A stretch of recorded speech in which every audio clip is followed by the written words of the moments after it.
Good morning, everyone, and welcome to the RotoWire NFL show. My name is Jack Burkart. You can find me on Twitter at Jack Burkart. I'm joined, as usual, by Ryan Belongia. And Ryan, it's a quick turnaround to be studying the Sunday slate after Thanksgiving, but how did your Thanksgiving go? Yeah, feeling pretty good because Thanksgiving went well for once. Um, Cashed every lineup I made, so that was nice. Made 11 GPP lineups, cashed them all. Unfortunately, didn't have Curtis Samuel, which you needed to win. Um, yeah, I feel like we got most of the stuff right on our Thanksgiving show. Um, Packers came out and passing game crush, not necessarily how I expected it to. Thought maybe they'd be trying to play catch up, but man, Jordan Love continued to look pretty good. Yeah, I played a Packer at least one. No, I think I had at least two of Watson, Reed, or Kraft on every lineup with Dallas stacks and Dallas defense. So yeah, got close. Made some money. Can't complain. Thanksgiving was good. Yeah, not as much time to prep for this slate. But I think we can hash some stuff out here, break it down. How was your Thanksgiving? It was good. Thanksgiving itself, nice time with the family, and then the slate went pretty well. I played my Brock Purdy stack did not go well. I had George Kittle, and I didn't have those key pieces that you need. Cash games went fine. I used your boy Jalen Tolbert. I really regret not using Curtis Samuel though. I think I drafted him on like half my best ball teams. He's on like all of my dynasty rosters. I'm just a Curtis Samuel enthusiast, and I missed the one day where you needed him to bank just about everything. But so it goes. Sometime. At least my best ball teams are advancing at a slightly better clip after all of it. But Yeah, that was nice. yeah, it was nice to have. But yeah, we can start talking about this Sunday slate, and I think one of the reasons why it's easy to prep for this slate, Ryan, is that a lot of these games just stink. I mean, we have New England at the Giants, we have Carolina at Tennessee, we've got Cleveland at Denver. There's a lot of games where it's really thin to play a lot of these players, and so you can kind of just focus on some spots, and that's going to lead to more concentrated ownership probably. But at least it's a little bit easier to think about. But what was your point of view when you opened the slate and started tinkering and looking at plays and building lineups? Yeah, kind of the same thing. You see four of the six games with total around 35 or 36, which is really low. So you can kind of cross those games off with the exception of maybe a one-off on some of the teams. I know like New England has a couple players projecting well because they have such a good matchup against the Giants. But yeah, it really narrows it down. First, you notice the marquee game of the week, Bills and Eagles, which, features two of the top three quarterbacks, the top two wide receivers, um, basically all the elite options on this slate apart from the Chiefs.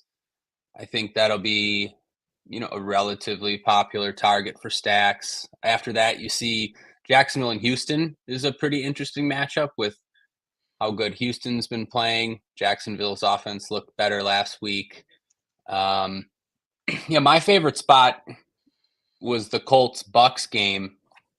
Um, Colts games at Lucas Oil Field inside the dome have been incredibly fruitful for fantasy. And, I think even as the weather gets colder, those dome games become even better to target. The Colts are playing fast. Their games produce a ton of plays. They're coming off a bye.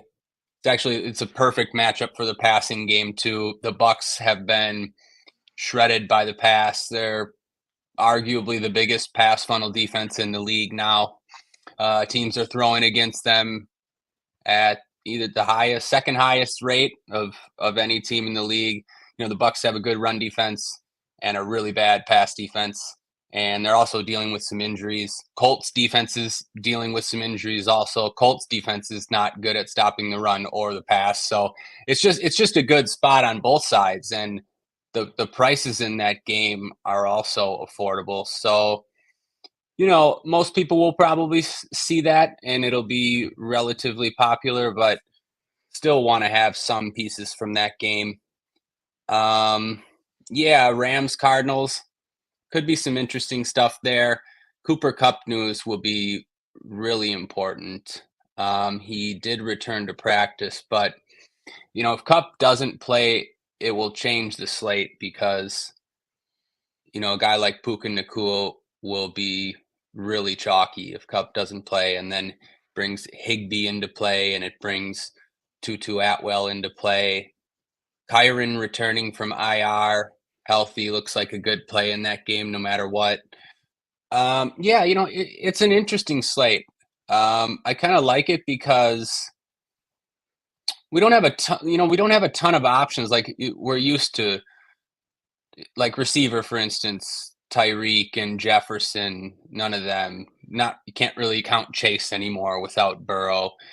There's no CMC on this slate, no Eckler, no Keenan Allen. So, besides that Bills Eagles game, it's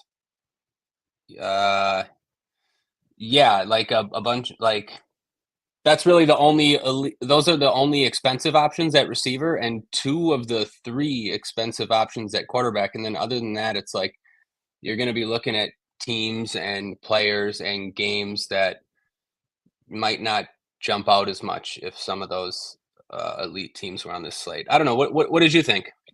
I had a lot of those same thoughts. I mean, I think you broke it down really well. I think it's going to be a slate where if you look at tournaments, I don't know, there's not too many quarterbacks to choose from. So I think there's going to be like a lot of premium quarterbacks being used and then stacking their teammates. There's a few cheap quarterbacks, and we'll talk about that right away.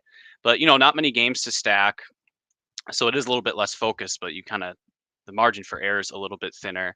I think that Philly Buffalo game is going to be really popular. Those offenses are concentrating a little bit more. I think Tampa Bay, Indiana is going to gain some steam. We're going to talk about it. Probably every single podcast is going to talk about it. There's a ton of good plays in that spot. And yeah, I think this Rams Arizona game is also looking a little bit interesting. If Cooper Kupp is not out, it just opens a lot of value. So you're going to be able to make just about whatever type of team that you want, even if the stacks are thin. So I think it's okay to play chalkier stacks this weekend just because there's going to be plenty of plays from other games, one-offs, one-offs with a bring back, that sort of thing that you can make. So I think that makes a lot of sense.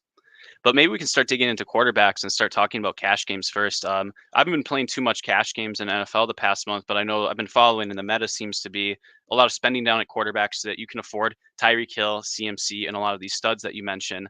There's really not much of that on this slate, and it looks like that's going to mean that you're probably going to play an expensive quarterback in cash games. Jalen Hurts is the one who's projecting best right now, and he's got the rushing floor. Seems like a little bit of a safer option between, Mahomes and Josh Allen. But I also noticed that Baker Mayfield, it's going to be a pass happy game, like you mentioned. He's priced at 5,500. Gardner Minshew is priced at 5,100. You could pay down for them as well and just try to get a little bit more help in the skill position. Maybe starting with cash games. It seems like you're probably not going to middle at quarterback, right? So are you leaning spending up, or are you leaning spending down and then getting some positional value? Yeah, I think you broke it down well. I'm not sure at the moment.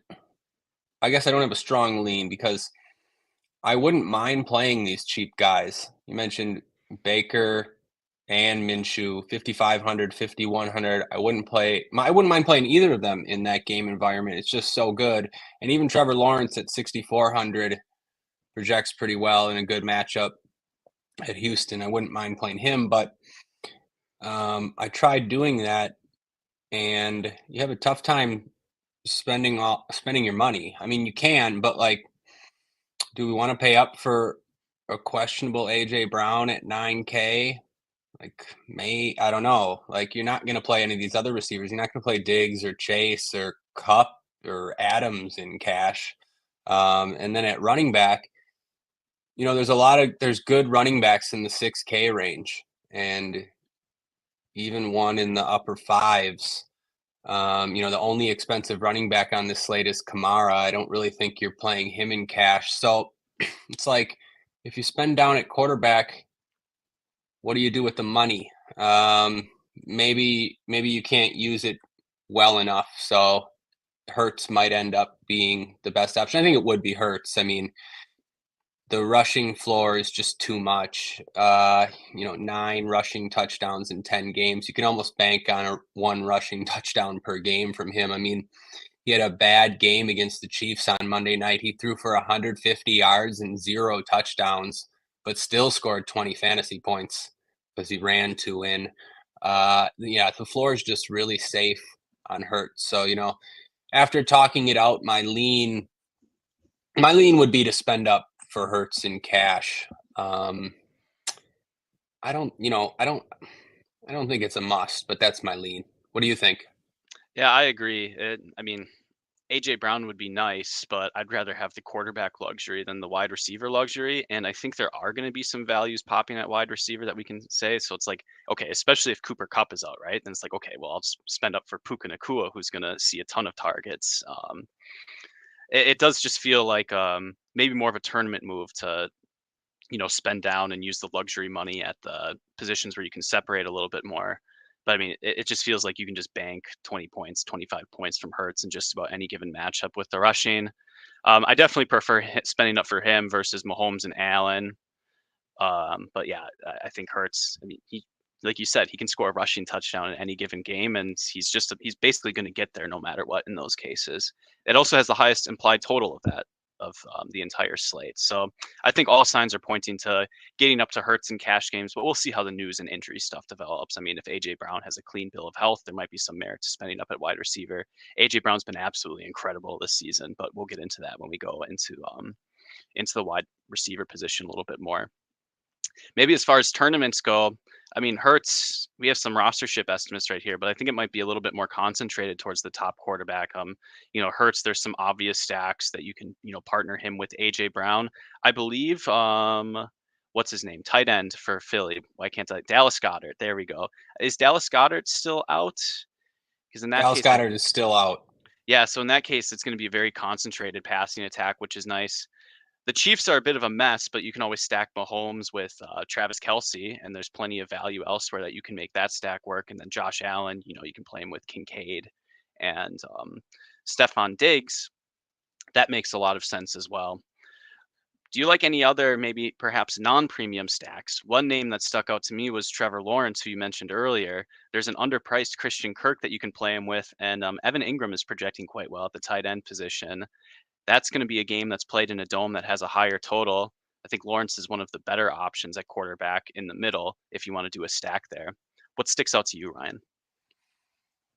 Yeah, so just to jump back to Goddard, I guess he hasn't been ruled out yet. He hasn't practiced this week, but they didn't put him on IR, so I guess there's a chance. But just going to assume he's out for now. And the nice thing about stacking the Eagles is they're so easy to stack. You just single stack Hurts and you pair him with Brown or Smith. There's just and you like when you don't have many decisions as to who to pair your quarterback with. So it's really easy to just pair Hurts with one of them, and maybe you run it back with Kincaid on the other side. The Lawrence stuff is pretty interesting. Evan Ingram, 0 touchdowns this season, and very little work inside the red zone. A lot of people have been talking about it. I'm not too excited to play that, but on the other hand, still think he's going to score a touchdown at some point. And even we've seen him catch longer touchdowns last season too. He can catch 30, 40, 50-yard touchdowns. So, maybe people will be off Ingram because he hasn't scored yet. I don't mind double stacking Lawrence. I think Ridley is okay too. Ridley's 300 more than Kirk. Either one of them are fine options. Houston, I don't think anybody's going to play CJ Stroud now that he's all the way up to 7,700. I mean, crazy. Who would have ever expected that? People talking about Stroud as an MVP candidate. Just crazy with the amount of slander he took before the season started. Tank Dell's been great. Nico Collins you could play, especially if Noah Brown's out again. Yeah, he didn't practice Wednesday or Thursday, so I think him being out makes all those Texans pass catchers better plays. Again, I like this Colts Tampa game the best. I know it's going to be relatively popular, but I don't really mind. You can definitely get different on this slate at other spots. I think Baker stacks look really good. I mean, I think Mike Evans is a great play this week. The Colts, I think, are going to be missing their top corner. He's listed as questionable right now. I'm blanking on his name. Brett something, or second round pick from this year. Sorry, I'm blanking on his name. But anyways, it looks like he's going to be out. So yeah, just a bump to these Tampa pass catchers. Even Godwin you can play. I was surprised, Godwin only has one touchdown this season. But I was surprised to see that he's top 10 in red zone targets and top 10 in targets inside the 10. So you'd figure that he's going to catch some touchdowns sooner or later. Rashad White looks like a good play in that game. And then so do Pittman and Downs on the other side look like great plays up against this Tampa pass defense. And I think it's interesting too, because it seems like Jonathan Taylor is going to be the chalk of the slate at running back. And two things about that. One, it's a really tough matchup on paper. I think the Bucs arguably have the best run defense in the league. You even look at their recent numbers and it sort of proves that. I mean, CMC did all right, but I mean, they held Tennessee to 42 rushing yards, Houston to 53, Detroit to 40. I mean, these are good rushing teams too.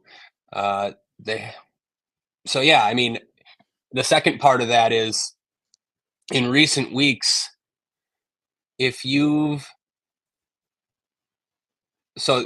running back that's been chalky, if you were to just stack the passing game in those spots, they've done incredible. They've won 2 out of the last 3 weeks. I'm trying to think of the specific scenarios. One was CJ Stroud when everyone forgot about the passing game and decided to jam Singletary. And then the same thing happened the next week. I forget who it was, but it just seems so obvious in hindsight. So yeah, I guess I kind of like a Gardner Minshew stack and fading the Jonathan Taylor chalk in tournaments. Yeah, I don't know. There's some other spots too we can talk about. I'll let you go ahead. I thought that was a really good breakdown. And I think that week where Houston stacks took everything down, I think Utica had like a ridiculous triple stack. He might have even played Stroud with Devin Singletary and then 2 of his wide receivers. That just went absolutely nuclear. Something like that can separate if one of these teams really goes off. So I mean, playing Baker Mayfield and Mike Evans and Rashad White and Cade Otton, like I don't know. I've seen some good players roll out these mega stacks in large field tournaments, and when there's games with such low totals overall, and those players are relatively cheap, and you can like get AJ Brown and Kelsey in that line, you can like finagle some things in your favor. I think there's some merits to, looking at those cheap stacks just so you can get all the really expensive one-offs. I think it's a good point about fading Jonathan Taylor chalk. His workload is elite, right? So in cash games, we just kind of click that button and just hope that, over the long run, things work in our way. But in a single slate, it could just be a total pass funnel situation. But I mean, then again, Gardner Minshew will dump off a little bit more to running backs, and Jonathan Taylor does have some pass catching chops. I haven't looked at the exact splits with Zach Moss lately, but really good spot for JT as well if you want to play him. Hopefully, he's one of these home run hitters. I think he's a talented former Badger, so shout out Wisconsin. Yeah, I'll chime in on that about the splits too, and it's part of the reason that Taylor does project so well. One, the receiving, like you said, he's been plenty involved in the receiving game, so that's going to help his projection too. And then he outtouched Zach Moss 24-1 in the last game before the bye. So, you projecting him to be the bell cow back again. Sort of forget about Zach Moss. So, he's underpriced despite the tough matchup. The Colts should find themselves with plenty of chances to score, so Taylor still has plenty of touchdown equity and receiving upside. So yeah, like still a good play, obviously, but maybe a guy I'm considering fading in tournaments because it looks like he's gonna be the highest owned running back. I mean, it's only Friday morning, but Yeah. I don't mind fading that. Yeah, I mean, there's plenty of busts in his range of outcomes as chalk, and he's not expensive, but he's also not cheap at the same time. Just a couple more questions before we get out of quarterback. What have you been doing with Kansas City the past month in DFS, right? So you could have Mahomes and then play Kelsey. You hope that Taylor Swift is at the game so Kelsey gets like a 10-point fantasy boost. But it seems just so difficult to nail down any stack. And when you have concentrated offenses that you can look to otherwise on such a big slate, it seems very risky to run out Mahomes stacks. But I mean, could you do something like Mahomes? Rashi Rice seems to be the one of the guys. He's a little bit too expensive. But I think if you can play a contrarian Patrick Mahomes, you have to at least consider that. So, do you think there's any viability in Mahomes stacks? Is that something that you'd consider playing, or is it just tough to find the right pieces? Well, yeah, it is tough to find the right pieces. And normally I've been off these Mahomes stacks. I don't think I've stacked Mahomes at all on any of these main slates. And for the most part, it's went pretty well. I think one slate, that one against the Chargers, he went off for 37 points. And I believe, yeah, that was Kelsey's last big game too, 38 points for Kelsey.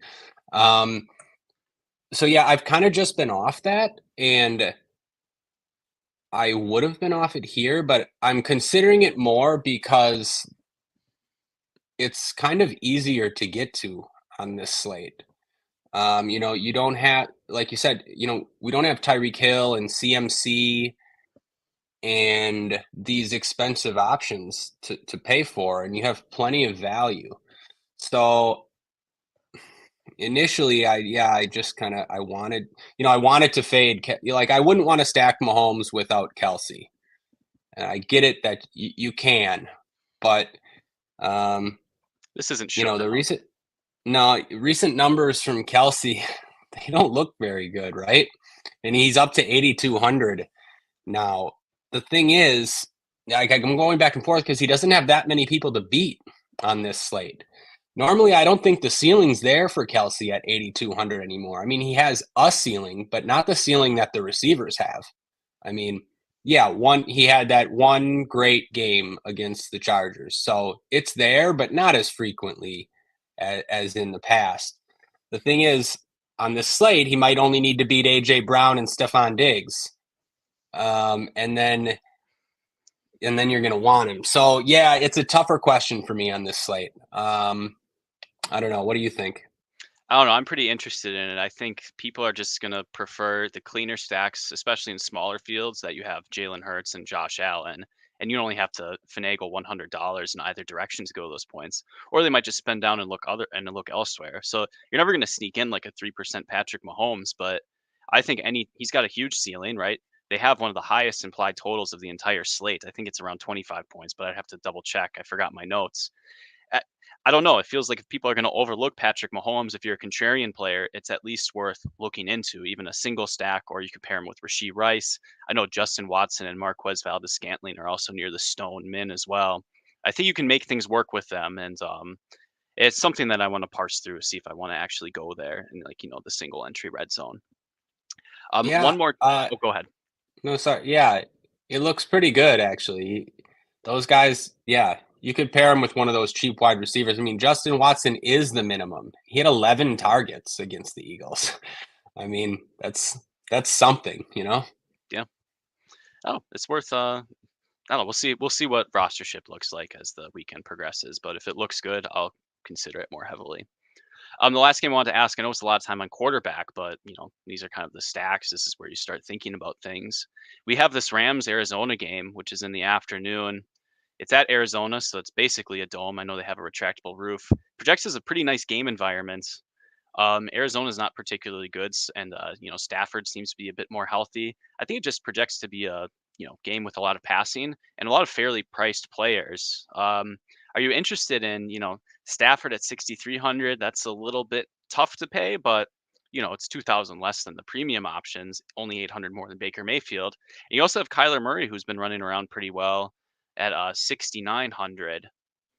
All the stacking partners are affordable. I don't think this is going to be too popular of a game either. So what do you think about, quarterback stacks Yeah, in this I matchup? think I think this is a pretty good spot if it's not going to be popular. Um, again, for the Rams side, it kind of does all depend on Cooper Cup, at least for me. Like he was back at practice yesterday.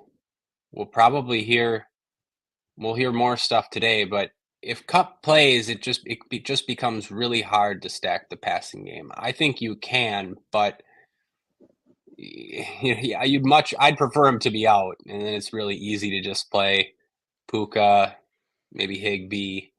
Uh, but yeah, the Arizona side, it's a great spot for the Rams. We've been trying to target these Arizona games recently. Arizona has a bad defense. I mean, it just makes sense, especially if it's not going to be popular. The Kyler side is interesting too.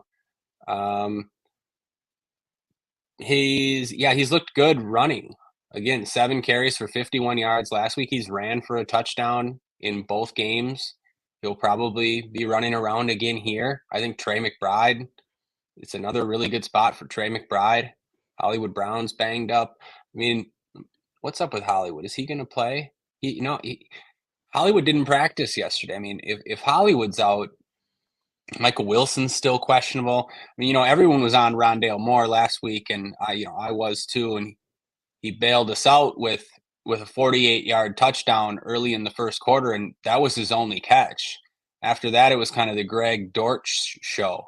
I mean, I would I would play Dortch here if we got Hollywood Brown out. Dortch for 3,300 would look pretty good. Again, I think McBride looks pretty good. Yeah, I have interest there, especially if Cup's out. I don't know if Cup plays. Would you be able to take a chance on Cup? I mean, what do you do if Cup plays?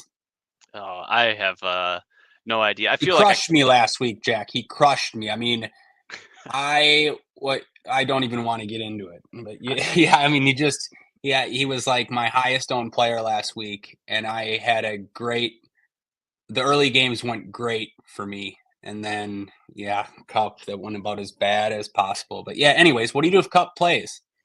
I don't know. I'm hesitant to keep investing in Cooper Cup. I was taking him over Tyreek Hill a lot in best ball when I had the opportunity, and at the same time, I'm a bit of a glutton for going back to the well for some punishment on really talented players who have recently busted. If he's healthy enough to play, I mean, we just know what he's capable of, especially against the Arizona offense. And if we're getting a discount because people are frustrated, I think it's always worth considering. You could even maybe think about like a mini stack where if let's just say Hollywood Brown is out, you take Kyler Murray, maybe he gets a rushing touchdown, and then you can stack him with Trey McBride, who's going to get a ton of targets if Hollywood Brown is out. Dortch, that's two cheap guys. Then you can afford Cooper Cup rather easily as a bring back. So kind of working from the Kyler Murray side seems to make the most sense in that case, at least just from like a Yeah, quarterback it upside point of does. view. It does make the most sense, and you can also run it back with Kyron if you wanted. I think it's a great spot uh, for Kyron. I think he's healthy, and the Arizona defense is bad, and you'd expect Kyron to be involved in the passing game, get a ton of work. Uh, yeah, so I have some interest there. I don't know. It doesn't seem like he's going to be overly popular with the guys priced above and below him. Um, me and you loaded up on Kyron in best ball, and I think he's back for us to smash again. At least Yeah. that's the hope.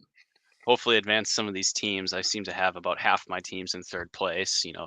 Kyron is trying to save me with all these like T. Higgins squads and all these Mike Williams squads. I always have to give a shout out to the Notre Dame product. Kyron Williams, one of the most talented players I've seen. I know he's not very athletic, but he's just one of these guys who can play. So that's my ball no intake. And I think the Rams see that a little bit in him.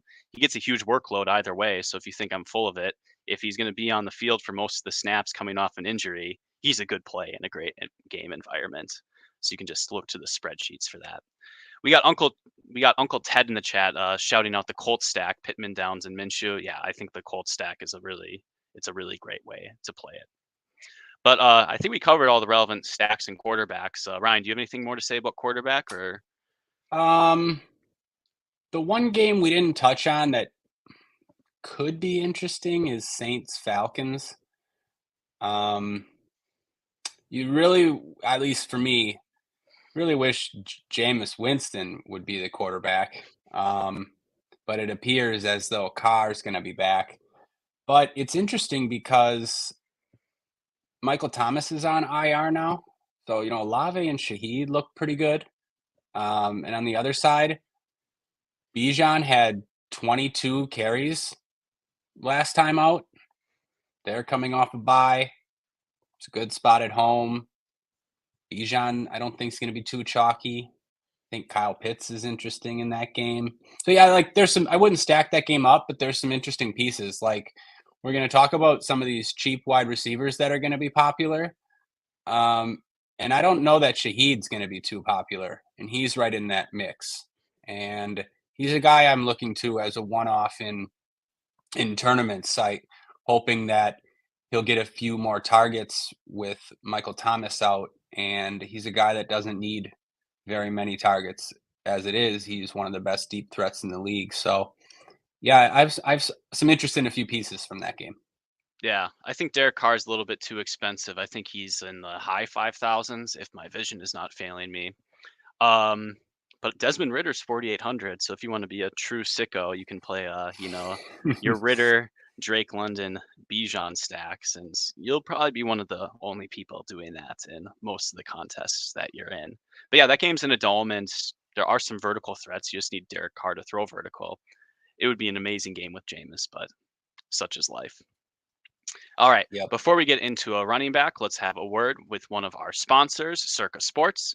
Get ready for the ultimate big game parties at Circa Resort and Casino. Super Sunday is in Las Vegas this year. Watch the big game poolside at Stadium Swim's big game viewing party. Massive screen booming game sound and a view of the pyrotechnic and visual effects throughout the game. Snag the best seat in the sun with daybeds, poolside boxes, cabanas, and more. Or touchdown at the world's largest sportsbook, Circa Sports, for the big game bash. 3 stories of football glory featuring a 78 million pixel screen. Book your seat with a variety of reservation options, including bottle service, open bar, stadium style food, and more. Don't miss these legendary viewing experiences on February 11th. The big game party's only at Circa Resort and Casino. Reserve today at circalasvegas.com. All right, Ryan, let's get into the running back position. We buried the lead a little bit early. Jonathan Taylor is projecting to be, he's the best projected running back right now. And at only 6,900, he's going to be really popular in cash games. The splits have been going his way, but there's some other expensive running backs who are worth considering. I know Travis Etienne's workload has been diminishing a little bit. Dearness Johnson's been getting a little bit more work. So not sure Travis Etienne is much of a bell cow as we maybe thought a month ago, but at 7,100 in a great dome matchup, he has to be at least interesting. And you mentioned Bijan Robinson's elite workload. I know it's always fussy with Arthur Smith, but I mean, Bijan's super talented, and at 6,500, that is a very palatable price for a player who can get some receiving touchdowns and gets a lot of receiving work in a PPR site like DraftKings. What sticks out to you in the high end range at running back, Ryan? Yeah, it's interesting. Kamara, starting with Kamara, he's sort of priced alone at 8,400, and then next is Saquon at 73. Kamara is just so frustrating with Taysom Hill getting so much of the goal line work, and with Kamara, you really need to rely on him catching a bunch of passes, and of course he could do that, but not really something I'm looking to. Maybe he benefits from. I mean, he probably does benefit a little from Michael Thomas being on IR, especially since Thomas is sort of known as a short yardage guy. So I get it with Kamara, especially I don't think he'll end up being too popular. So it does make sense for tournaments. Just probably not something I'm on. I like the running. I like a lot of running backs in the 6K range. That's really why. Um, touch on Barkley though. I do think Barkley's interesting as leverage.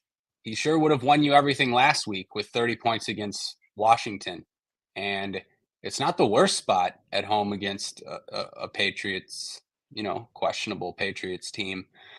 So I do have some interest in Barkley because I'm not going to be playing Etienne in tournaments. Again, he's fine, but I don't want to play a chalky Etienne, especially when I shouldn't say chalky, but he'll he'll have some ownership. But the things that you mentioned about his workload are a concern for me. Um, but again, there's just plenty of guys in the 6K range that I like. Like Kyron, we talked about, great spot for him. Bijan, we talked about, good spot for him. Derrick Henry is staring me right in the face for 6,400 at home against Carolina. Um, I, I might be clicking Derrick Henry this week. I mean, the Titans are pretty decent size favorites at home against Carolina. I mean, it's a great matchup. We don't really have many opportunities to roster Henry anymore with sort of how bad the Titans are, and it's just a lot of other things. But I don't know. I think this is a pretty good spot for him. Going down, great spot for Rachaad White. Continues to be heavily involved in the passing game, playing 80% of snaps. Fantastic matchup. Rachaad White is good in any format. Definitely in play for cash games. So I like him. And then you go a little bit lower. I think Ramondre Stevenson, really good spot for him and the Patriots against the Giants. And, we saw Stevenson with 20 carries last time out, and he's always going to be involved in the passing game. So I think he's a good option for cash games also. I started cash games with Taylor, White, and Stevenson, and it seemed pretty simple. I know things could change. It's only Friday, but with Taylor, we spoke about Taylor. Sort of a tough matchup on paper. He still projects great. It's still a good spot. And when a guy is going to be the chalkiest at the position at running back, I'm just going to play him in cash games. I don't know. There's a ton of these 6K guys that I like. What do you think? Does one or two stand out more than the others? I mean, I didn't even mention. Sorry, it's Pacheco. He also projects well, and it's a great spot for the Chiefs. You have the running backs in the marquee matchup. You have Swift and Cook, who are going to go overlooked. So I just think there's a ton of options in that range. Yeah, I saw that Swift and Cook aren't projecting as well as values, but again, there's not too much to the opportunity cost isn't Justin Jefferson that week. So in tournaments, if you look towards, Cook, DeAndre Swift, Isaiah Pacheco, I think those are great options. You stole the words out of my mouth. Pacheco projects really well at 6,200. And if that's going to be a good game script for Kansas City, you don't believe in the passing attack. It's tough just to not believe in Kansas City whatsoever. That sort of funnels you onto an Isaiah Pacheco play. So that sounds really appealing. For me, Alvin Kamara, it's a bit gross. You're getting onto so bad it's good. I know he gets a ton of passing work, which is valuable, but you mentioned it with Taysom Hill. That's just super frustrating. I thought Saquon Barkley was a little bit lucky, but he does get most of the work for that Giants team, and he is Saquon Barkley. And I think I just want to echo your point about Rachaad White. He's one of these, I don't know, I don't like the word good chalk, bad chalk. Like these guys, they don't know that they're chalk. But You've always got to remember that these guys don't know that they're chalk. Yeah, and hopefully they don't. I hope Rachaad White doesn't think about NFL DFS. Right. He's got a lot more on his plate. I don't know. I thought Rachaad White was bad. I traded him for pennies in Dynasty. My friends make fun of me constantly for it. It was an awful trade, to be fair, but I mean, you just look at the workload and the way that he scores points. He doesn't even need a touchdown to be in, a top lineup in larger GPPs. And he's so affordable.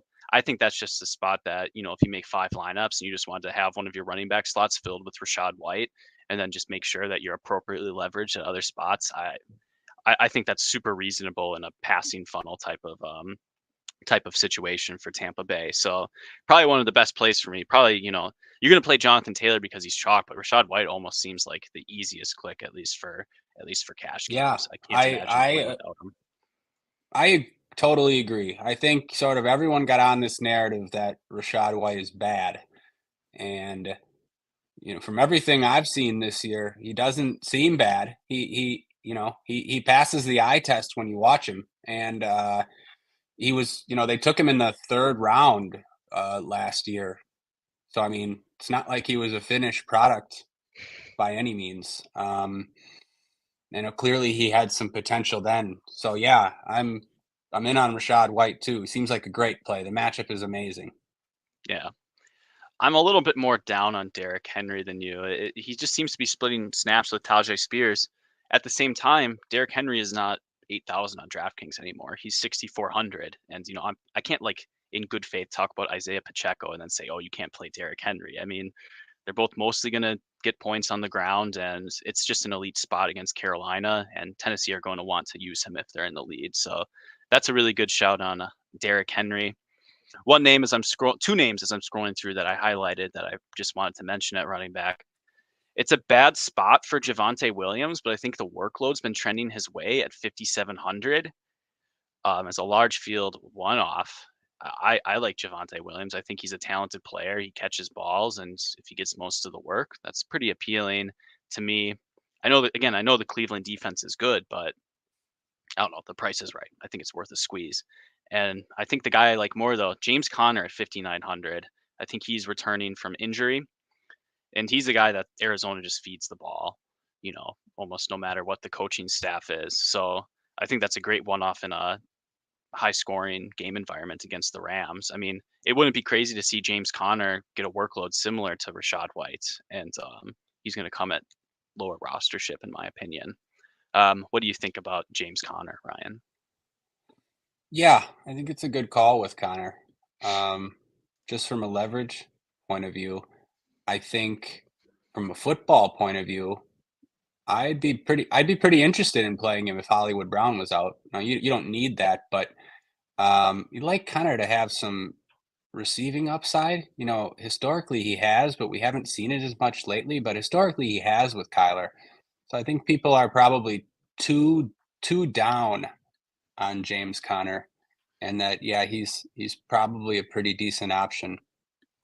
Just the last thing with Henry, I know everybody sees that he's been splitting with Tajay Spears, but the game environments have really went against the Titans in the last two games. They got crushed by Jacksonville last week, and they were down big early.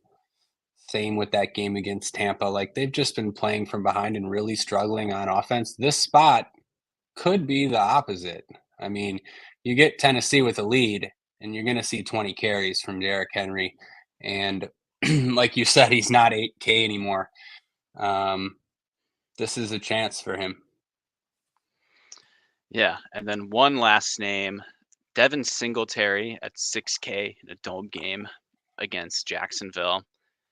Devin Singletary is one of these like really unathletic players, almost a bit like unathletic in the same way that Kyren Williams is unathletic, but coaching staffs wherever he's been have trusted him. He's been pretty efficient when he gets the ball, and I think he's been pretty good, at least definitely from a fantasy point of view.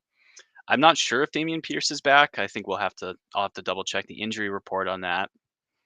I don't know. Devin Singletary just seems like a solid option at 6K in a really high scoring game environment as well. Probably just going to get Yeah, overlooked because of the near priced options. yeah. I agree, but it looks like Pierce is Pierce is back back. healthy. I mean, yeah, he's been practicing fully. He doesn't even Oh, have a okay. Q tag. Disregard that Um, then. yeah, so I think probably can't do that if they're expected to split the workload. But yeah, I mean, Singletary, can't ignore what Singletary's done. Back to back 100-yard games, ton of work. But you'd have to imagine that Pierce cuts into that At pretty least a little bit. significantly. Like, I don't know, maybe Singletary's the starter now, but yeah, 6K. I don't see myself getting there. Oh, Poor that's a growth. Singletary, Yeah. unathletic. Singletary and Kyren Williams. I think tough to call any NFL running back unathletic, but I hear you. I know what you're saying. He doesn't have attributes that jump off the page like some of these other guys, but still a good running back.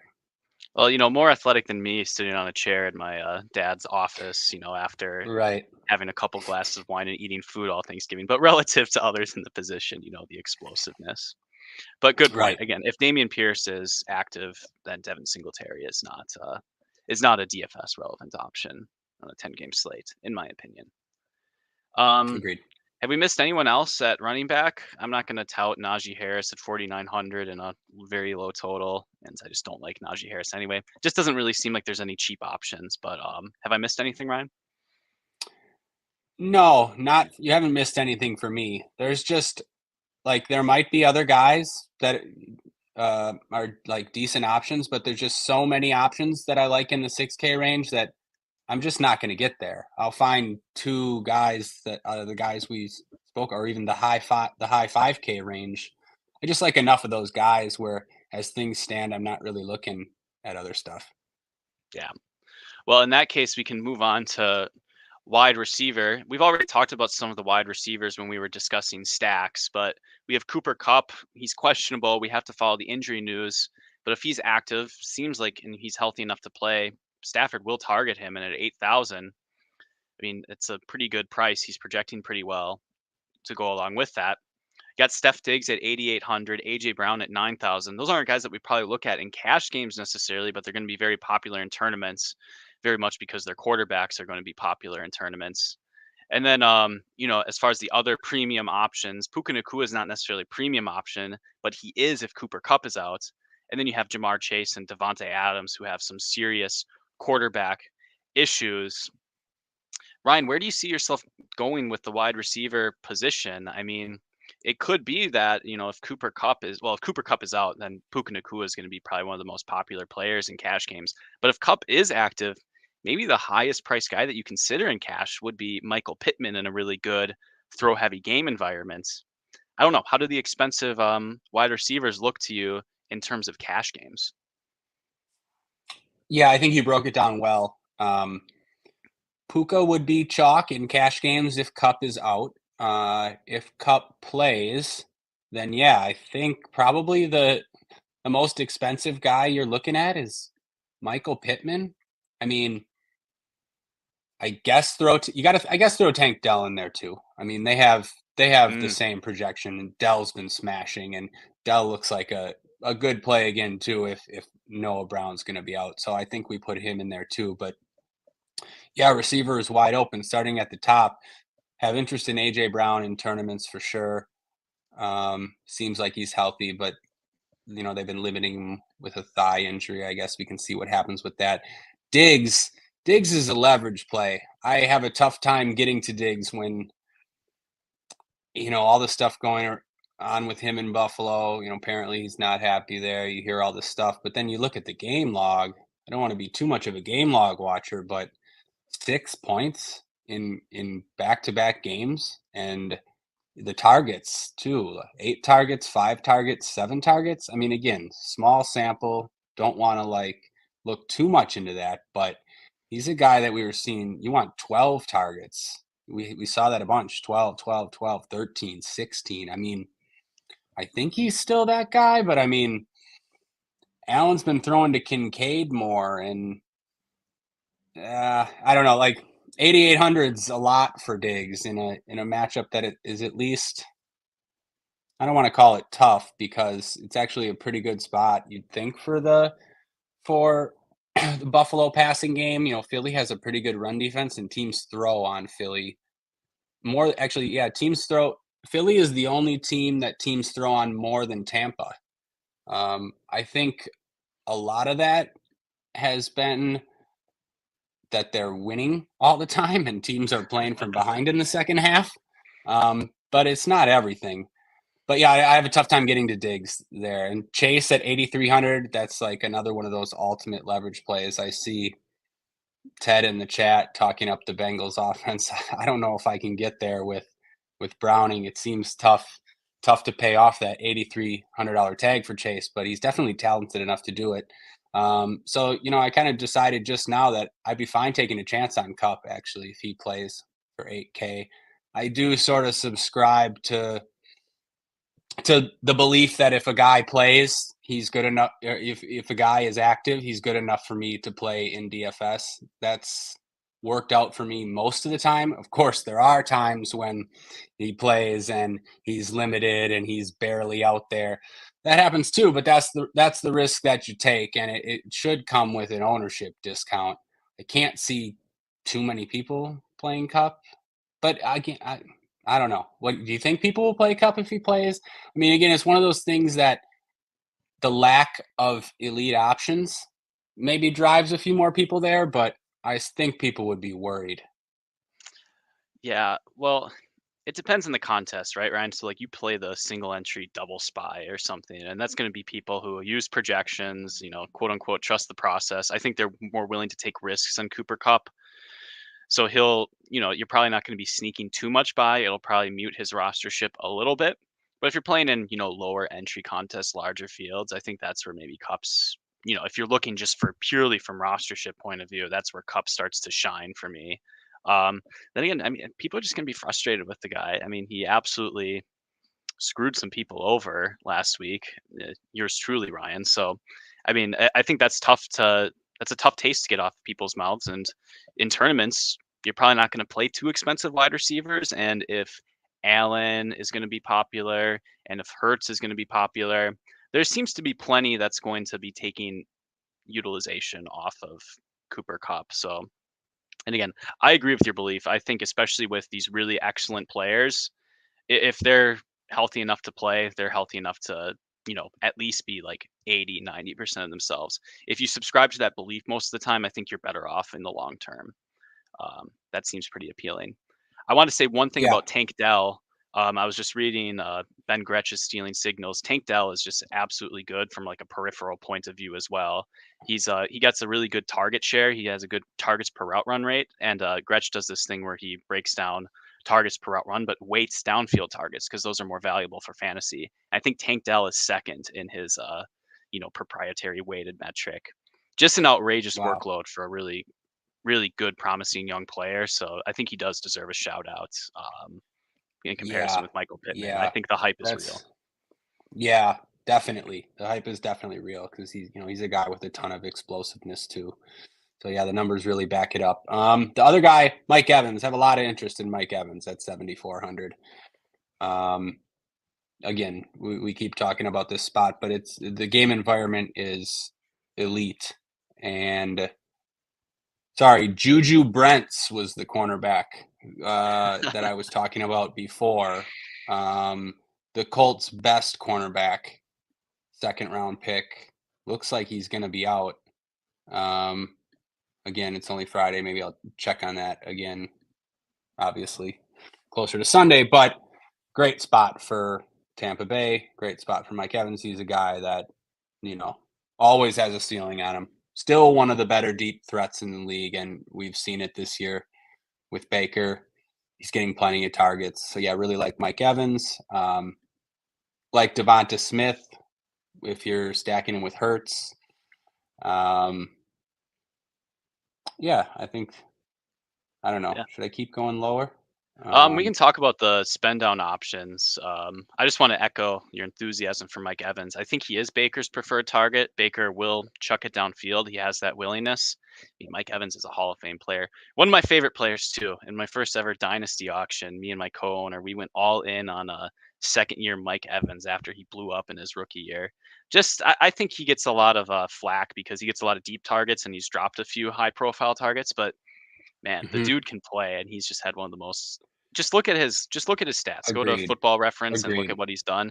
Just an unreal player, and has a huge ceiling and a great dome matchup. I think. Yes, I've always been a big Mike Evans fan, and yes, I think that's a good point you made about Baker. That's sort of the justification that I use too. Baker's a guy who he always wants to look for the home run ball. I mean, that's the type of player he is. He's always going to be looking for Evans. So yeah, it's good spot for Evans. I Baker is a good quarterback for him to have. Yeah. Looking at more mid-range options, I think we mentioned Christian Kirk. I think target variance just didn't go his way. He does seem to be the number one in Jacksonville, so he's definitely doing very well on a like points per dollar basis. So I expect him to be a popular option in cash games. Again, these dome matchups are just very good for fantasy in general, especially DFS. And then I think if you go down lower, things start to get interesting below the 5K range. I think there's a ton of cheap volume here, Ryan. Josh Downs has looked pretty good for the Colts, so I think he's a good play at 4,800, especially in PPR formats. You mentioned Rashid Shaheed, who has just had an excellent year. I think he's a talented player. Tutu Atwell is going to be a fantastic play if Cooper Kupp is out. That's a huge boost to his routes. Who else is sticking out to you here in the low-priced wide receiver range, Ryan? I think there's a lot to choose from. Yeah, you mentioned most of the guys. really like Downs, of course. Same reason we like Pittman and everyone in that game. But yeah, Minshew, Downs specifically. Colts coming off a bye. Downs healthy now. He had been limited by a knee injury he suffered a couple weeks ago against the Panthers, I believe, and then was limited the game after that. But prior to that, he had established a nice connection with Minshew. And it's another one of these guys, these rookies. He's a third round rookie that they just come in so talented already. The guys, you like playing them. At least I do. I like playing these guys in DFS.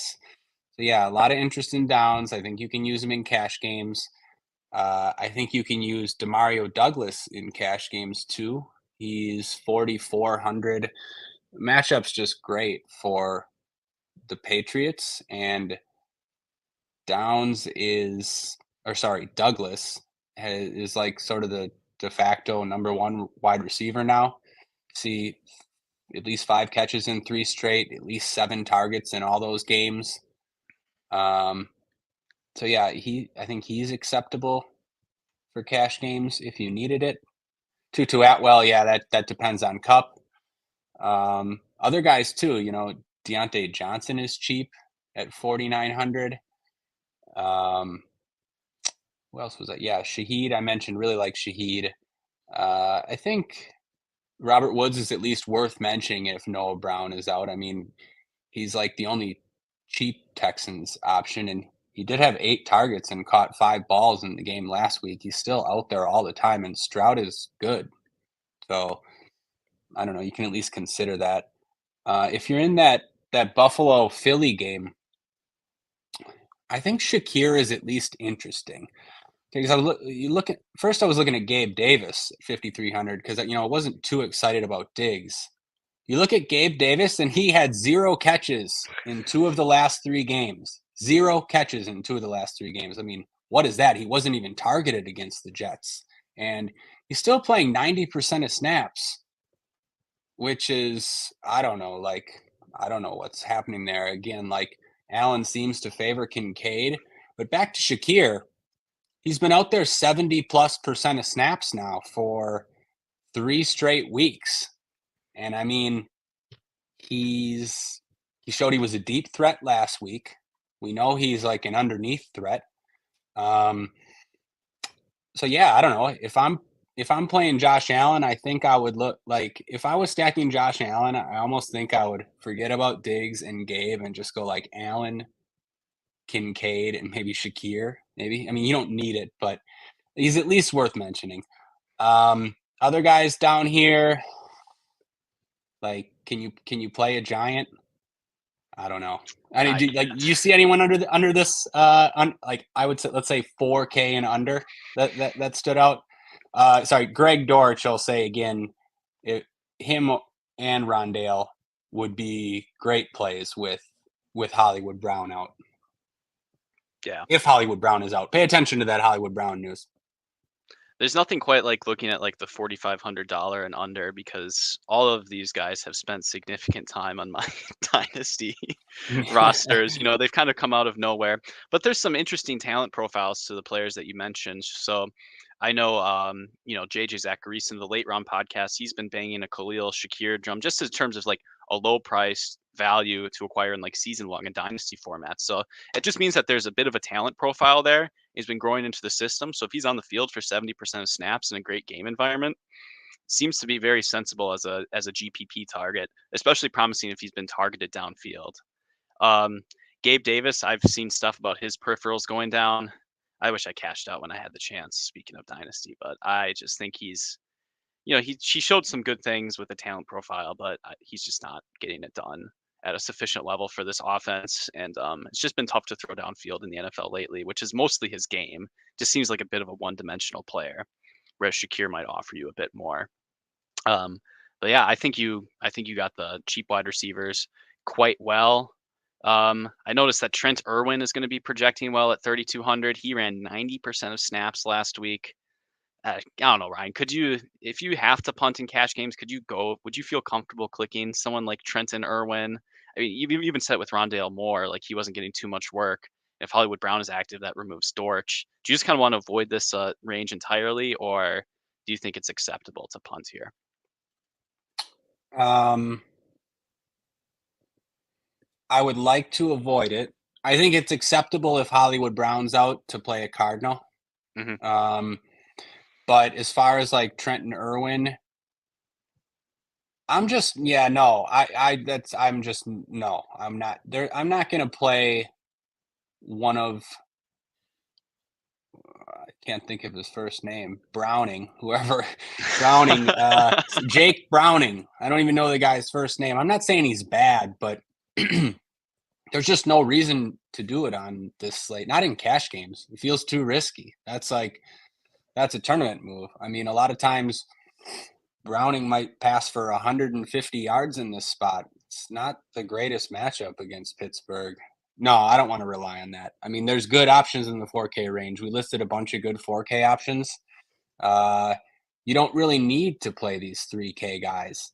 Yeah, find the 1,000. Yeah, but with Hollywood Brown, if Hollywood Brown was out, I don't mind trusting Kyler to throw to a guy like Dortch or Rondale But yeah, I don't think it's necessary. Yeah. All right. Good points there.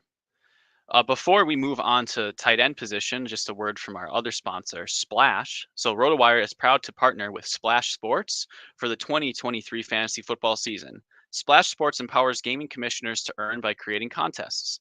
Commissioners can set up contests, add their style, and enjoy the evolving Splash Sports platform for customized preferences. From daily to season-long contests, Splash Sports caters to various playing styles such as DFS, Pick X, and traditional Survivor. And unlike sportsbooks, Splash Sports pits you against your friends and family, not the house. Splash goes beyond betting, a space where friends can connect, strategize, and share in the excitement of sports. RotoWire will be running weekly DFS tiers contests on Splash Sports all season.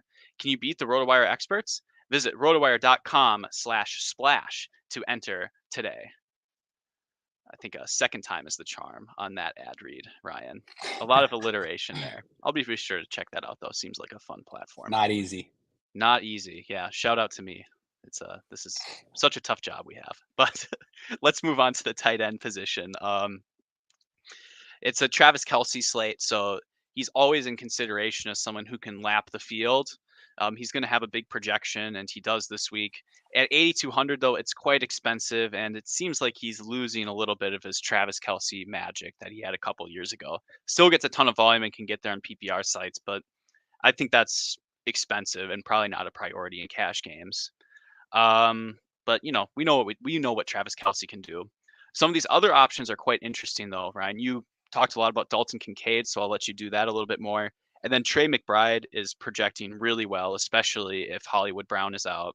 And then we talked about Evan Ingram as well. No touchdowns, but could get a good workload. David Njoku looks pretty good as well. He gets a lot of opportunities, even with Dorian Thompson-Robinson. Yeah, as a one-off, that seems okay. What are you seeing in the tight end position? I am seeing Trey McBride for cash games.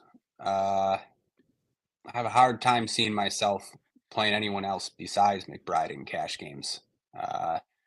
I guess you could make, sure, Evan Ingram, like Kincaid. Okay, yeah, starting Kincaid. I really like Kincaid, but he's 600 more than McBride, and I believe the similar projection. Yeah, I don't know.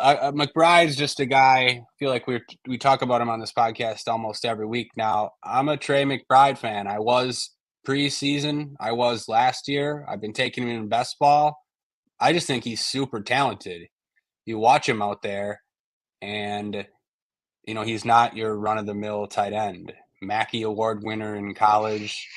He's got some elite attributes, and yeah, he's a guy that I just trust out there. And if, I'm going to say it again, if Hollywood Brown were to be out, it's just a complete smash, in my opinion. So yeah, that's where I'm looking in cash games. Kincaid, I really like Kincaid in tournaments. Kincaid has emerged as Josh Allen's favorite target recently. Not more than recently. He's got at least 5 catches in 5 straight now without Dawson Knox. He had 10 catches against Cincinnati, a couple touchdowns in the last couple games. Good game environment. Really like Kincaid for tournaments. I think Dalton Schultz is interesting from a leverage point of view. Going down, yeah, I think you broke it down well. I think you could consider Higbee if Cooper Kupp was out. I think you could consider Kyle Pitts. I think Cade Otton looks decent in tournaments. That's a great game environment. I don't think I'll go below Cade Otton. Haven't really looked at that range yet. I don't know. What do you think? I know Uncle Ted in the chat was shouting out Tanner Hudson at 2,700, sure, but with Jake Browning at quarterback, it's a pretty tough click. Someone who was really cheap, and this is my Notre Dame bias again, Michael Mayer. He got 70% of snaps. I noticed that Hunter Renfrow, with the coaching staff change, he's a good player. He's finally getting a little bit more work. I don't know why he was in the Josh McDaniels doghouse. He's always done a good job in all metrics and just passing the eye test. But he's stealing a few targets. So if you have Jacoby Myers and Devontae Adams and Hunter Renfrow out there, it's probably not great for Michael Mayer. And if you're stacking that Chiefs game anyways, you're probably playing Kelsey. So that seemed a little bit thin, but it was something I was interested in, at least when I saw the price. I know we had a fantasy team, Ryan. We went big for Michael Mayer in a waiver run because it seemed like he was primed to break out. I like Cade Otton in the Stome at 3,200. That does seem like the best sort of cheap punt option. He a couple weeks ago had that huge 2-touchdown game. I mean, that can happen with a tight end in a good game environment anytime. And Ryan, I don't know. You say that you're interested in Kyle Pitts. I try not to get sick of Kyle Pitts. I just can't do it anymore, even at 4,000. Why do you still believe in Kyle Pitts in this spot? Yeah, it's a fair question. It's tough to believe in Pitts, but I guess because he's cheap and because he's talented and because it's a decent home matchup with the Falcons. Are Falcons coming off a bye? I think so. They were a week 11 bye. I know all this because of 200 best ball drafts. Again, I like home matchups with teams coming off buys. And like Pitts for 4K, he doesn't need to do too much. 5 catches, 50 yards, and a touchdown. Can he do that? I think so. Might not happen very often, but I've been telling myself that he could do that for the past 2.5 years, Ryan. But yeah, I know. It doesn't look great. I know. And maybe I won't be on that. Again, I'm going to be playing a lot of Trey McBride. It looks like Kincaid, maybe even Cade Otton. So I'm not sure that I'll get to Pitts, but he's a guy that's interesting if nobody's going to play him. Yeah, when you're that athletic, I think you do have to consider it. At some point, the Kyle Pitts bag holders will see their vindication. They'll see their day in the sun. But yeah, I don't know. Tight end just not particularly interesting this week. You do have the Cade Otton punts, but most people are going to be spending in the mid range. I think you'll see some Kelsey stacks in there. I don't know. You just kind of hope you get the guy who scores 2 touchdowns and absolutely laps the field in tournaments, Ryan? I mean, is there anything more to say about tight end than that? Not really. No, a lot of times not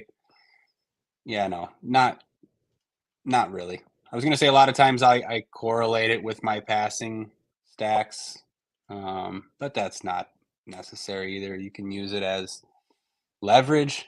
You can jam chalk. Yeah, tight end is one of those weird positions.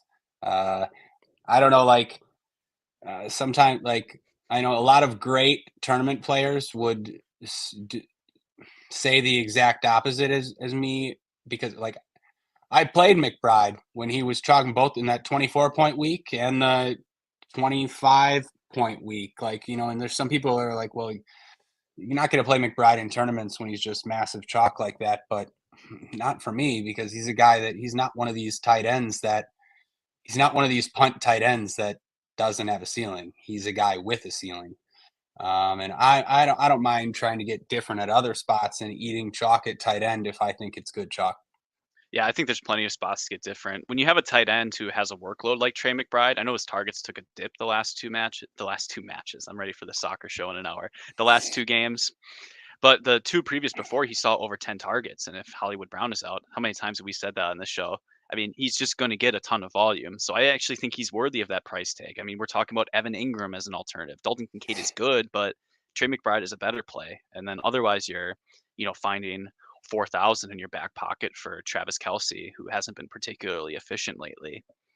I don't know. I Yeah. think the high ownership is deserved on someone like Trey McBride, and I don't want to get cute at the tight end spot when he has such an easily accessible ceiling. Yeah, me too. Last week was a bit frustrating. I mean, he had 5 catches for 43 in the first half. But then Kyler just was all Dortch in the second half. I don't really know what happened. They were chasing that game against Houston. Yeah, I don't know. Still in on McBride. All right. Well, you heard it. Trey McBride. Don't get too cute at the rest of the tight end position, but you can mix up with your stacks. Let's land this plane, Ryan, and talk about defense, special teams. One thing I noticed about this slate was that there's not like a real punt defense. The Texans are the cheapest one at 2,600. So, getting up to a defense in cash games that's 3,000, you can really just think about that as that's 400 more than the minimum versus, oh, I'm spending 3,000 on a defense. I think something like that is important to consider. Again, and there's cheap options that you can play at other positions. So that doesn't feel so bad. And if you start looking at these defenses, the New England Patriots are screaming off the page against Tommy DeVito and the Giants. Just seems like a great thing to target there. And the Chiefs as well, 3,100. If they get the lead, you're going to have Aiden O'Connell being forced to throw. I always think the Chiefs are a pretty good defense to target in scoring systems that favor turnovers and don't really punish you for giving up points. I mean, Chiefs are just going to be in so many situations where they can get turnovers when they're in a positive game script. Those two seem like the best options to me, Ryan. Do you think it's going to be like a 50% New England Patriots defense and cash type of week, or do you think it's going to be a bit more spread out? No, I do think that's what it's going to be, like a 50% Patriots defense in cash type of week. So yeah, that's what I plan on doing. You're right. The first thing that stands out is 2,600 as the cheapest defense. Can't ever remember seeing that. Usually there's $2,100, $2,200 defenses. So yeah, getting up to the 3K range isn't, like you said, it's only $400 or $500 more than the minimum defense. So yeah, I'm just going to play the Patriots. They're going to be massive chalk, and it's a great spot against DeVito. For cash games, I'm just going to play the Patriots. You can play them in tournaments if you want to, but like you said, there's the Chiefs look good. I mean, I think just from a leverage point of view, the Broncos for the same price as those two teams, the Broncos at home against DTR, that seems okay for 3,200. Yeah, aside from that, I don't know. Like, I think spending up will be contrarian, but all the way up, even though you look, all the way up is only 3,800, so 600 more than the chalk.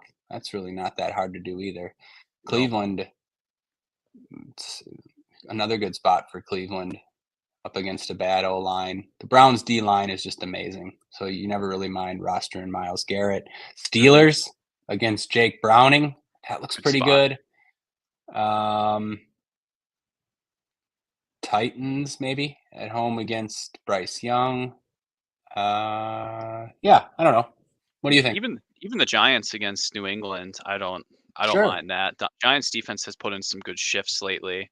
So those all seem good. And yeah, I mean, we know how big the variance can be at defense, but I think the main lesson here is that the best defense, overall, which would be the Cleveland Browns, I think, or Pittsburgh, great spots. They're only 1,200 more than the min instead of like, if we have like a punt Jets defense at 2,100 and we've seen defenses priced at 4,500, that's 2,400. So when you're looking at that type of spread, I think the slate does set up for prioritizing, spending up for a good defense. You don't have to make some like thin, well, maybe Trevor Lawrence has a horror show at Houston type of thing. I think that sort of edge is diluted because the salary range has just been tightened a little bit.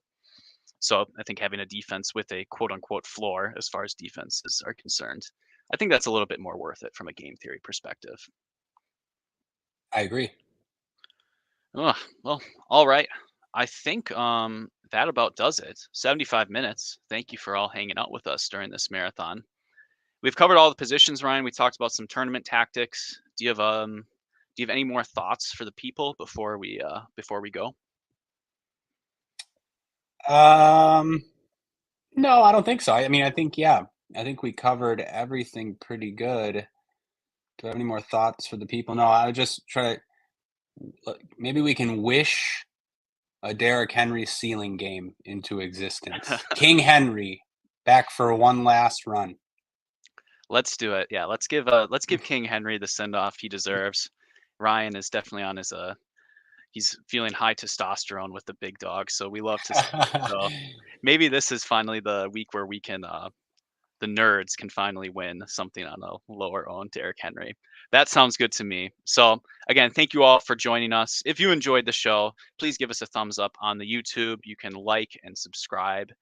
On YouTube, you can leave a comment on the podcast feed. We've been showing off the optimizer, which has some projections. So if you want to use that to help build your lineups, you can join us at RotoWire, rotowire.com/pod. I think it's only $13 a month for all sports, and you get a huge bevy of stats. I think it pays for itself. What a deal. In terms of it's a ridiculous deal. It's way too cheap. You're not going to find a better deal anywhere else. I know there's more boutique shops, but if you're just a simple person and want to take a look at the stats, do a lot of studying for your season-long leagues, everything's in a centralized place. It just saves you so much time. So have some respect for your time and sign up for RotoWire if you're not already. RotoWire.com/pod. On behalf of myself and Ryan, thank you very much for joining us, and join us in 40 minutes for the soccer show. It's going to be a fun slate, but we'll see you. Good luck on Sunday, everyone. Thanks, Jack. Good luck, everybody.